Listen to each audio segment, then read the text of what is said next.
The four foundations of mindfulness are the essence of the Buddha's teaching.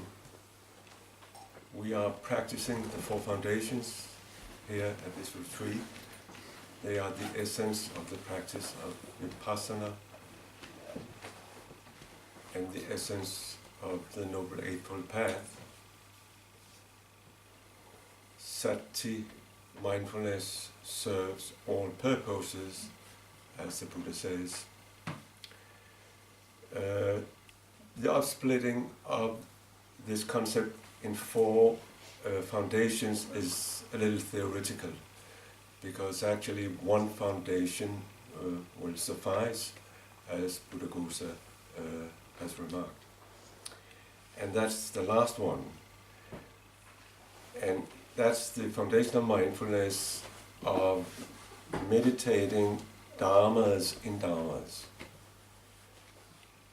And a dharma is a concept with various meanings, but for our purpose it means to meditate phenomena as impermanent, as potential unsatisfactory, and as no self, as no core self.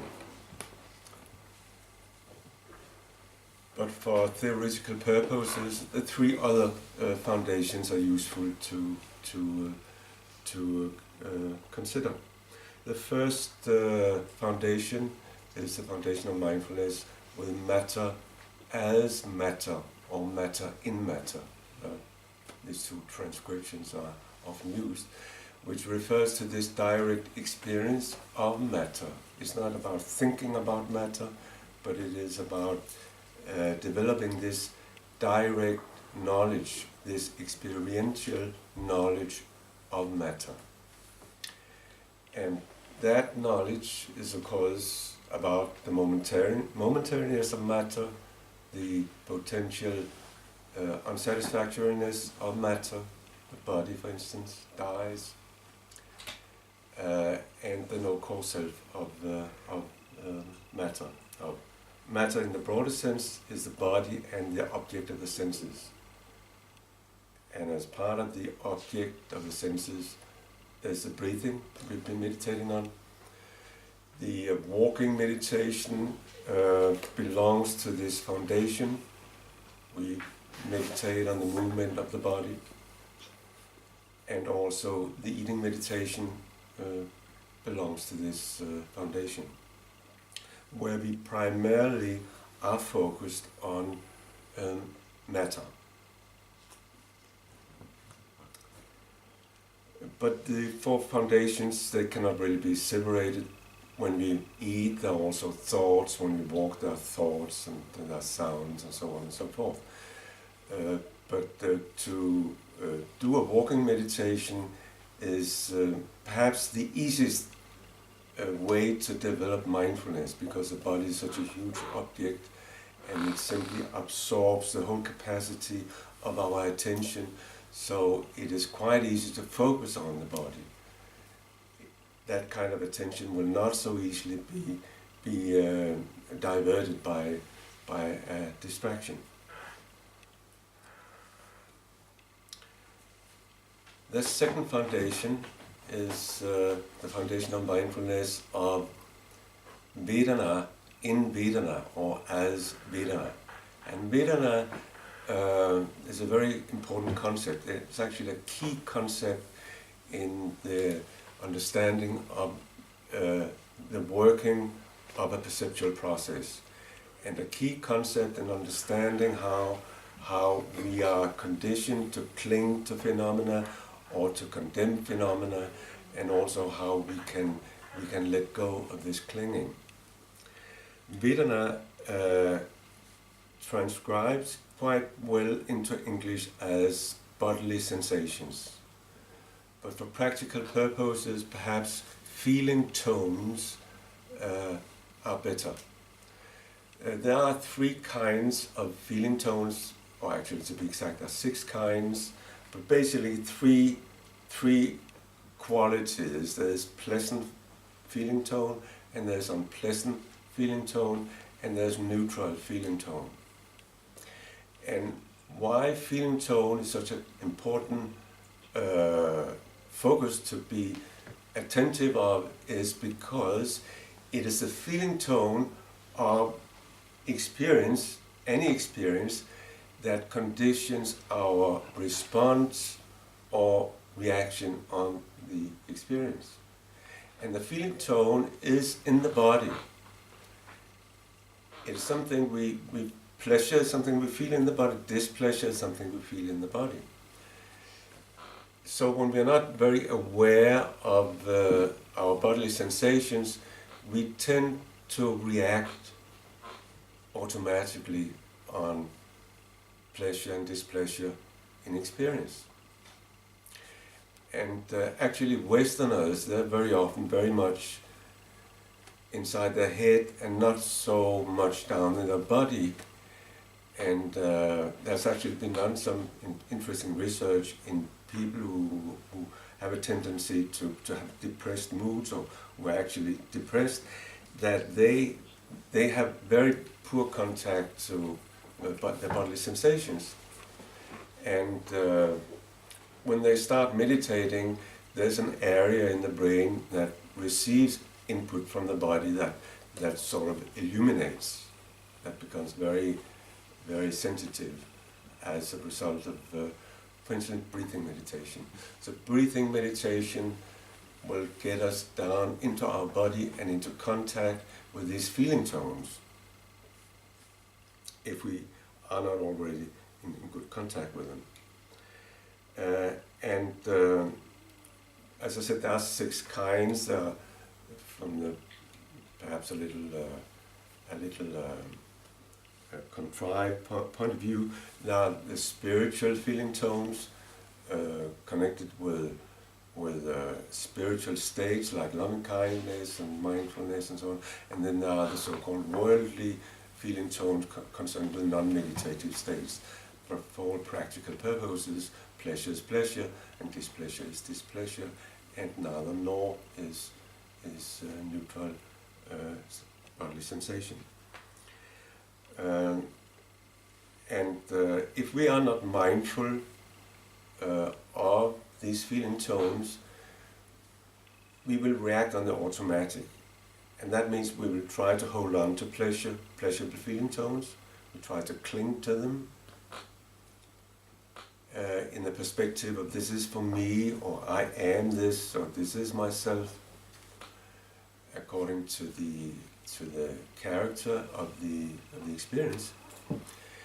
And our automatic reaction to displeasurable feeling tones is of course condemnation or aversion. So when there's pleasure, we try to hold on. When there's displeasure, we try to push away. And you'll probably notice this dynamic in your meditation already. Maybe you've not thought about it that way, but there is this continual sorting out or attempt to sort out an experience when we are not, or when the mind is wandering, for instance, when we're not very mindful, clinging, condemning, trying to hold on, pushing away. And neutral feeling tone is that which makes us bored. When there's neither pleasure nor displeasure, we tend to doze. Or that is a mental state in which we easily doze. With the consequence that we ignore in the experience. I mean, that's one of the consequences of dozing. You're ignoring the experience. So it makes sense that the Foundation of Mindfulness of Vedana's feeling tones is allocated to one foundation. Then there is a third foundation, and that is the Foundation of Mindfulness of mental states, in mental states, or as mental states, again referring to this direct experience of mental states. And mental states are all emotions, but also levels of concentration, levels of awareness.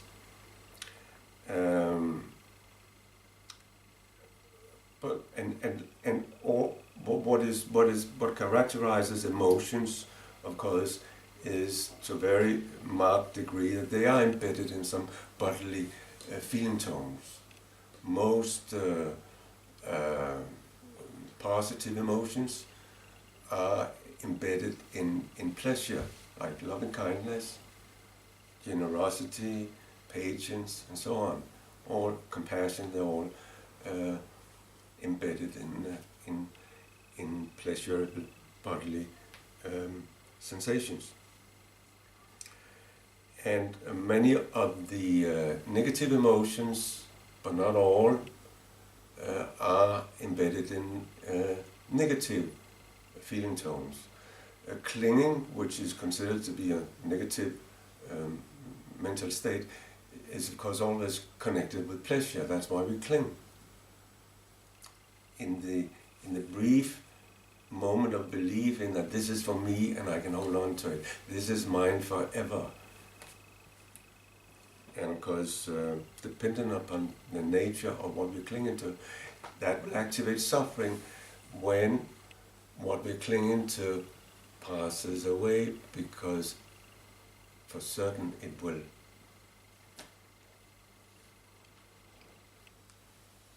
And so now, in order to understand our emotions, it is very important to have a good contact to what's going on in our bodies. And for instance, people who are depressed, to use that example, in order to understand the importance of being in contact with the body, people who are depressed, they not only have, it goes for people who are stressed also, and actually people who have any kind of serious problems, they try to handle by pushing it away, which you never manage to. But what you manage to is to sort of block out your awareness of it. And the reason why we try to manage it that way is because problems we experience in the body, as tensions, as pain, as all kinds of aspects of displeasure. And one way to an attempt to handle this is just to block it out of awareness. And people with serious problems sometimes have their completely lack of contact with anything below their head, almost. And you can actually see this when you have people with clinical depression sitting in a brain scanner. They have very poor flow of information from the body. And when that's the case, you're not only out of contact with your negative emotions, you push that out of awareness, but you are unfortunately also out of contact with all your positive emotions, because it's there in the body as well. And also your memory is pretty impaired, because bodily sensations function to a large extent as cues to memory. So people who are out of contact with the bodies, they have very generalized memory. Like, for instance, 5 years ago I was in Spain, and then nothing more pops up. Whereas an ordinary person without a depression would have more would have access to more information. 5 years ago I was in Spain and I met Mrs. and Mr. Nelson, and we had a wonderful evening, and I'll tell you what we talked about, and so on and so forth. All this information is available to you. But if you're out of contact with these feeling tones, a lot of your memory is gone as well. But nevertheless, you react on the feeling tones. You just prevented yourself from being aware of it. So the more we are aware of these feeling tones in the body, the more freedom we have in the way we choose to relate to our experience. be it external, something is coming from the outside, or an internal experience, a memory pops up.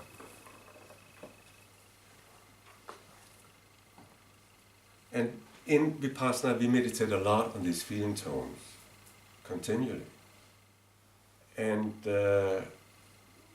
when we are very mindful, we become disillusioned with this dynamic of clinging and condemning, because we see that there's a lot of the times it's pretty easy also to see that there's nothing there to cling to, and doesn't make much sense to condemn.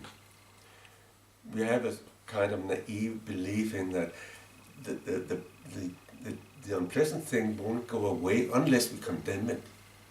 But that's actually a way to prolong displeasure. So all these three foundations of mindfulness, they are actually integrated in the last foundation of mindfulness of dharmas in dharmas, or dharmas as dharmas. Often also in the discourses of the Buddha formulated as dharmas in the dharmas of the Four Noble Truths. And the Four Noble Truths, I'll talk about another day. It's another very central theory that sums up the whole of the Buddha's teaching and the whole of the practice we are doing here at this retreat. And just to resume one definition of mindfulness, from the point of view of modern psychology, the concept of meta-awareness is used, or metacognitive awareness. This awareness that is aware of being aware. And we develop the reflectivity of awareness by developing all four foundations of mindfulness. And they encompass the whole of our experience as human beings, the whole stream of phenomena, the whole stream of consciousness, the object of the senses, thoughts, intellectual thoughts, worries, daydreamings, analytical thinking, fantasies, so on, memories, anything, creative thinking, non-creative thinking, all kinds of sensations in the body, all kind of experience connected with pleasurable feeling tones, displeasurable feeling tones, and neutral feeling tones. And that encompasses all experience. And we are supposed to be mindful of whatever comes along. And then we see into the momentariness of it all. And the penetrative understanding of that there indeed is nothing to cling to in what is momentary. Also there's nothing to condemn there. And of course, we forget this very often. We forget to be in the present moment.